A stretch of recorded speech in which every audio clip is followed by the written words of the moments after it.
Buenas, doctor.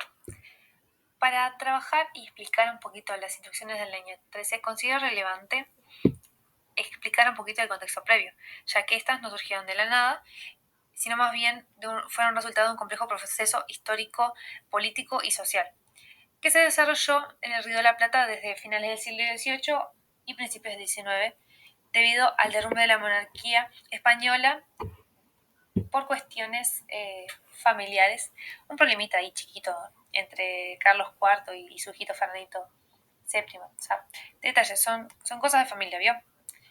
Pequeños problemas ahí como de quién tiene el poder, a quién apoyan. Detalles. Dichos conflictos familiares generaron una inestabilidad en el poder que llegó hasta América debido a la invasión napoleónica en el 1808. Tal como expresa William Ipaniza, la dinastía borbónica sufría una decadencia política y moral que se agravó con una división profunda entre el rey y su heredero. O sea, esos problemas que habían en la corona hicieron con que repercutieran no solamente al pueblo español, no solamente con Napoleón y su desconfianza a lo que estaba pasando en España, que era su aliado, sino que también generó cuestiones en América, que posteriormente podremos evidenciar que son las revoluciones americanas, hispanoamericanas, mejor dicho, donde buscan la independencia de España. Ahora bien, dentro del proceso más amplio de las revoluciones hispanoamericanas, en el Río de la Plata se dio un caso particular que vale la pena destacar.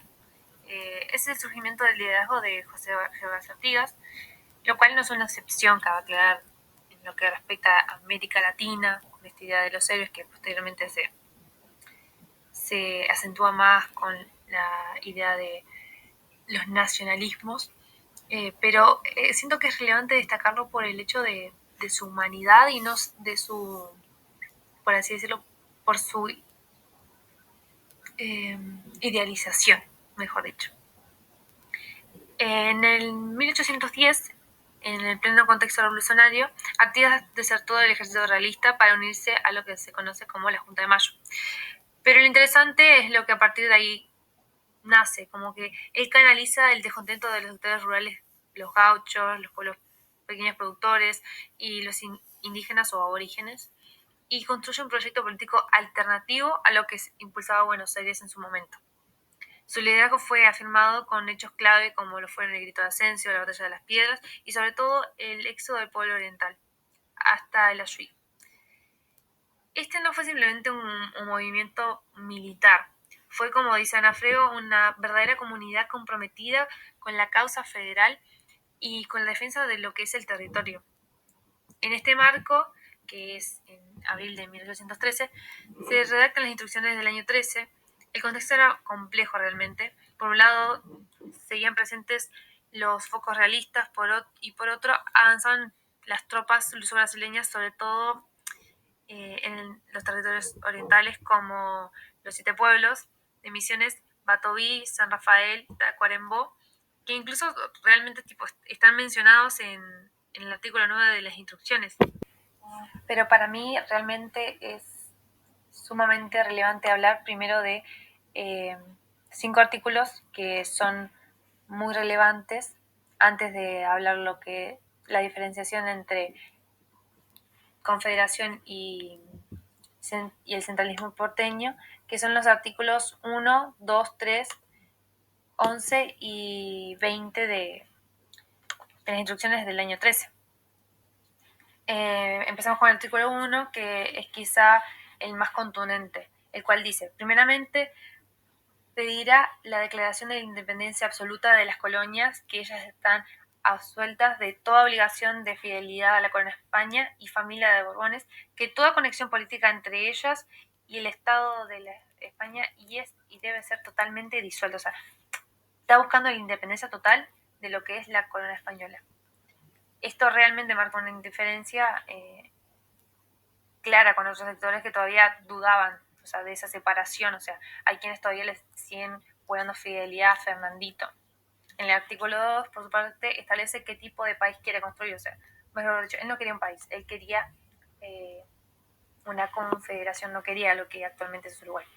Bueno, en fin, el artículo 2 dice, no admitiría otro sistema que el de la confederación para el pacto recíproco de las provincias que formen nuestro Estado. O sea, ahí va de qué forma quiere que se manejen las cosas, no quiere el centralismo porteño. El artículo 3, por su parte, amplía el horizonte de los derechos, cuando dice que se promoverá la libertad civil y la religiosa en toda su extensión imaginable. O sea, la religión católica, que era la que regía en España y hizo con que también rigiera acá en Latinoamérica, que no fuera la única, que no se contemplara como la única, sino que hubiera esa libertad para creer en otras religiones y en otros dioses. Entonces ahí se ve una gran diferencia en el proyecto y en esa necesidad de que no solamente romper el vínculo económico, político con esa España, sino también romper los vínculos en lo que refiere a lo ideológico, a lo religioso. Y luego, en el artículo 11, deja muy claro que la provincia oriental no renunciará a su soberanía, salvo en lo que decida ceder tipo, por su voluntad. Esta provincia retiene su soberanía, libertad e independencia, todo poder, jurisdicción y derecho que no es delegado expresamente por la Confederación de las Provincias Unidas en Congreso, que era eso lo que él buscaba, las Provincias Unidas. Esto refuerza la idea de que ninguna provincia debe estar subordinada a la otra y que el poder emana del pueblo, como lo dice su frase célebre, ¿no? Y finalmente lo que es el artículo 20 cierra con una definición del tipo de gobierno que se busca. La Constitución garantizará a las Provincias Unidas una forma de gobierno republicana para preservar a esta provincia las ventajas de la libertad, lo que refiere a mantener a un gobierno libre de piedad, justicia, moderación e industria. Acá vemos que no solo se trata de la independencia política, sino de construir un gobierno republicano justo, equilibrado y comprometido con el bienestar de lo que es el pueblo. En este cuadro que se puede ver, se muestran las principales diferencias entre el modelo confederado que proponía Artigas y el modelo centralista impulsado por Buenos Aires en el 1813. En cuanto a la estructura del Estado, el confederalismo planteaba una unión de provincias autónomas, donde cada uno conservaba su soberanía. En cambio, en el centralismo concentraba todo el poder en Buenos Aires, que gobernaba el resto desde la capital. Con respecto a la soberanía, para Artigas el poder debía residir en el pueblo, expresado a través de sus autoridades locales, como los cabildos, lo cual es una herencia totalmente española. En el modelo porteño, en cambio, la soberanía se concentraba en el gobierno central, prestando autonomía al resto de las provincias. La relación entre las provincias también era muy distinta realmente. En la Confederación todas las provincias se vinculaban de forma horizontal, en igualdad de condiciones, mientras que en el centralismo se establecía una relación vertical, o sea, donde Buenos Aires tomaba las decisiones principales y los demás obedecían, o sea, un tema más de jerarquía y no tanto de comunidad. Y en el plano económico, Artigas defendía la libertad de comercio, la apertura de puertos como el de Maldonado o Colonia y el fin del control económico porteño.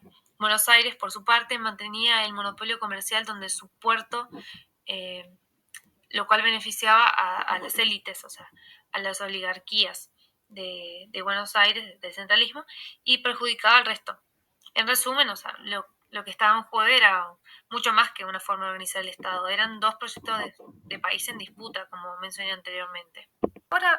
Ahora bien, más allá de las diferencias políticas entre la Confederación y el centralismo, hay algo mucho más profundo que atraviesa esta disputa, la relación entre el poder y los recursos, especialmente de la tierra. Para Artigas el poder no solo debía estar en el pueblo, sino que los recursos debían estar al servicio del pueblo. Su visión política no era abstracta, o sea, mejor dicho, abstracta. Tenía consecuencias concretas en la vida de los sectores más vulnerables. Por eso, más adelante, en el 1815, promueve el Reglamento Provisorio de Tierras, donde propone repartir tierras a los más infelices, indígenas, negros, libertos, viudas pobres y gauchos sin recursos. Si bien ese reglamento no está incluido en las instrucciones del 13, está completamente alineado con su espíritu, especialmente con artículos como el 3, libertad civil, el 11, soberanía provincial, y el 20, justicia, moderación y industria. Esta idea de distribución justa de la tierra es un tema profundamente vigente en América Latina. Hoy en muchos países la tierra sigue concentrada en pocas manos realmente, y esa desigualdad impide el desarrollo de comunidades rurales, indígenas y campesinas. Por ejemplo, en Brasil, menos del 1% de los propietarios concentra casi la mitad de las tierras agrícolas. En Paraguay, el avance del agronegocio ha desplazado a miles de familias campesinas. En Uruguay, la lucha por el agua y el uso del suelo refleja esa misma tensión entre territorio, poder y justicia. Entonces, al hablar de Artigas y su proyecto político, no solo estamos viendo una disputa del pasado, sino también un espejo que nos devuelve preguntas actuales. O sea, ¿quién controla la tierra? ¿Quién decide sobre los recursos? ¿Quién se beneficia y quién queda fuera? Y una pregunta más grande uno, o sea, ¿quién debería decidir sobre nuestros recursos? O sea, tiene que ser esa empresa al exterior que es permitida por el Estado uruguayo para que usurpe y utilice los recursos que tenemos. O sea, América Latina es un país muy desigual, y un país que se dice, bueno, América Latina tercermundista, que no tenemos, o sea, no, sí tenemos recursos, tenemos habilidades, tenemos muchas cosas, pero no se nos toma en cuenta por hecho porque se nos explota, o sea, se nos saca eso.